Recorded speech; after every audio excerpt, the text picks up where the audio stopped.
আজ আমি যে রান্নাটা দেখাবো, যাদের মুখে একদম রুচি নেই, জ্বর বা ঠান্ডা লেগে আছে, খেতে একদম ইচ্ছা করে না, তারাও যদি এই রান্নাটা পায়, এক থালা ভাত শেষ করে ফেলবে। রাত্রে আমি বীজগুলোকে ভিজিয়ে নিয়েছিলাম, সকালে এক একটা করে খোসা ছাড়িয়ে নিচ্ছি।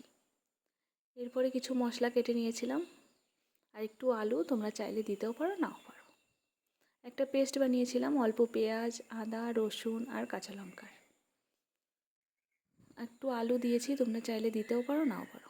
আলুগুলোকে আগে ভেজে নেব, এরপরে তেল গরম করে ফোড়ন দেব শুধু জিরে। পেঁয়াজগুলো ভাজা করে নেওয়ার পরে দিয়ে দেবো টমেটো। টমেটো নরম হয়ে আসলে দিয়ে দেবো পেস্ট, আর সঙ্গে গুঁড়ো মশলা, লঙ্কা গুঁড়ো, হলুদ গুঁড়ো, জিরে গুঁড়ো আর একটু লবণ। মশলাটা ভাজা হয়ে গেলে দিয়ে দেবো সিমের বীজগুলো, তার সাথে দিয়ে দেবো আলুগুলো। সামান্য নাড়াচাড়া করে জল দেব।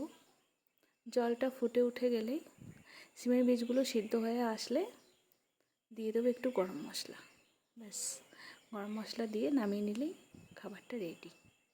খুব স্বাদ হয়,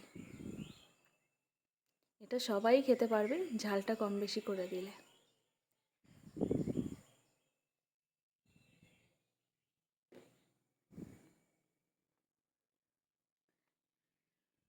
আমার রান্নাটা একটু ঝাল ঝাল হয়ে গেছিলো, আমি একটু ঝাল খেতে পছন্দ করি তো।